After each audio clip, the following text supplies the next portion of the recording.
What's up, guys? Welcome back to the channel. Today we're going to be reviewing my favorite product that I've come across thus far. Today we're going to be talking about the UV slider. So stay tuned. We're going to go all the ins and outs. We're going to go over setup. We're going to go over the whole thing from nut to butt. Let's go, baby. Don't take for granted, stay humble. Now wake up! It's time to look at the enemy. Look in the mirror if he is no friend to me. It's not working out, maybe it's the chemistry. It's time to break up so I can make a better me. Better believe in your mind, cause it's everything. You can mold, shape, find almost anything. All it takes is some time and some clarity to find your identity. It's mind over everything.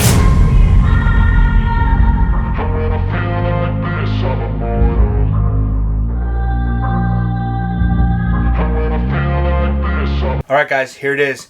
What you're all here for. The main event.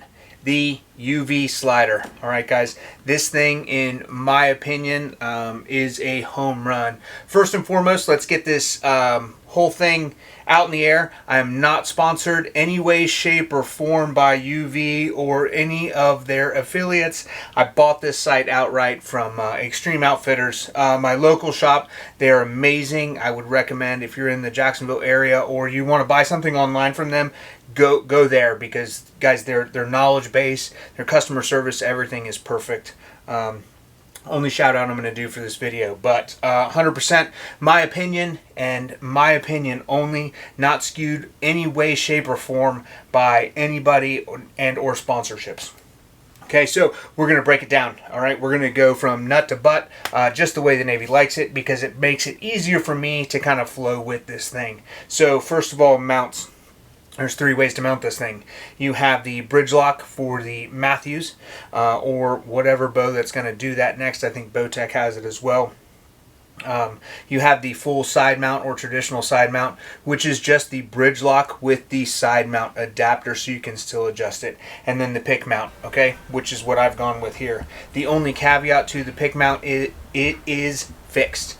All right, so if you already have a peep tied into your string and you don't have that perfect sight picture with the pick mount, you may have to move up or down a size in peep, just due to the fact that this is fixed. With the bridge lock or the regular side mount, it's the same arm. You just move the slide in or out and it'll give you that adjustment to get your perfect sight picture. Okay, so that's the only caveat with the pick mount. But with my 28.5-inch draw length, I've got a 3/16 peep that I already had tied in here, and I've got a perfect sight picture with this. So there's that. Moving forward, first, second, third axis is just like all your high-end sights.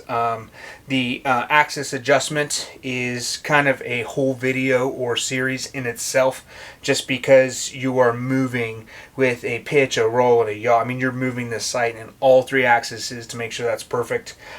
We kind of set that up on a shop that was already in the bow, already in the shop, pardon me, before I brought it back to the house, just because I got off of work when they called me and told me it was in, and they were already making online sales. So I drove down as fast as I could and bought this thing. All right, moving forward, it's got two rails on the side with removable plates for your tapes. So we're going to kind of get into that when we go into setup. But it's got two of them with screws in the top and bottom, and slot plates that you can move up and down. So fully adjustable on both sides. Moving forward, you've got your elevation knob with a brake, right? So with the brake up, it's super intuitive. I just use my index finger to move it up, and then I drop my sight down if I'm in a pinch. Okay, if you don't have time, if you physically don't have that time, the brake can be overridden, and it is just super, super stiff. But I wouldn't go really far with it, just because you don't want to wear that down. Okay, so that's your elevation. Your windage is a knob, just like a hand wind watch, where you pull the knob out in the center right here, and then you make your windage adjustments left and right. So always chasing that arrow. There is a ton of adjustment on this, so don't worry about running out of space like a lot of sites were early with the inline mounting stuff. So that's already been taken care of. Moving over to the housing, it's got a great outline or back let's say cartridge. That's what UV says. It's a cartridge with a white housing. So with the black PEEP and the white housing, it's super easy to marry those up. And there's a black line on the outside, so you just kind of just marry all that up. For me, works super easy. The light system, it's a 3-pin, so there's one in the front and then 2 in the back. The one in the front is your on-off. When you turn it on, it goes up to max bright. The one in the back left towards you will turn it down. Back right turns it up, and then the front one will turn it off. But once you go back to on, it's going to be full bright. The front cartridge, which is a phenomenal idea with these guys, is removable. Right? It's a 3-pin cartridge on the inside that is adjustable. There's a bonus pin that is you have to set it. You can't set it up. It's just kind of a guess, and then you have to just know where it's at. So it's right above the level, and you just can't move it. It's just a little tiny. They're all 10,000ths pin, which is great because in North Carolina I can use a light. If you're in a state where you can't use a light and you need 19,000ths pin, you can absolutely order that and it will make it happen. It's just a different cartridge. So on to the setup. All right. I knew that I wanted to put my sight tape on the inside, so I just left that one blank, and I took the outside one off. There's 2 tiny screws. Be careful, don't lose these things. There is some in the spare parts that I'll show you right now, but just don't lose them because you're never going to find them. Pull it off, set up your set tape, and then you're going to use your middle pin, which is your fixed pin. This one does not move in the cartridge whatsoever. So you're going to shoot this one the entire time. Forget about everything else in that housing.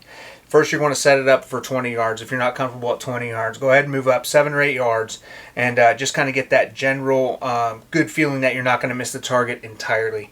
I set it to about 7/8 on the rail, so if I need to move up and dial anything between 20 and 30, getting those tack shots that are 27.5, I have a pin that I can move there as well. So I put it about 7/8 of the way up on the rail and started shooting for 20. Boom, boom, boom. Once I got my 20 set, I just loosened the 2 screws on my sight plate and I moved that down to where the fixed pin, which correlates to the fixed yellow pin on the inside, which is also the yellow pin on the scope housing, were all set up on that 20 yard. So I started stepping it out, moving it back all the way back out to 60. Once you get to 60, I just left my sight locked in where it was. And I took a picture of the set tape because it's so small I couldn't see. And it told me to check out sight tape 8. So I went to sight tape 8, put it on my rail on the inside. So I went ahead and removed 2 more of those small screws, pulled that slider plate off of the inside or the sight plate. And I kind of learned a little trick here from the YouTube friends. I pulled out my cartridge from there, right? And I'll show you here. And then I set it over my sight plate. And I knew that center pin was going to be my 30-yard pin. So I went ahead and loosened my top and bottom pins and went ahead and slid them to their respective 20 and 40-yard marks.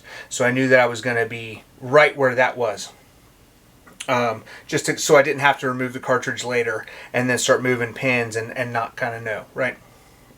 So put the cartridge back, tighten it down. Don't tighten it too tight because it will kind of move this housing. So just get it nice and snug. It's retained. It's not going to go anywhere. As you can see in the video, it was kind of hard to get out.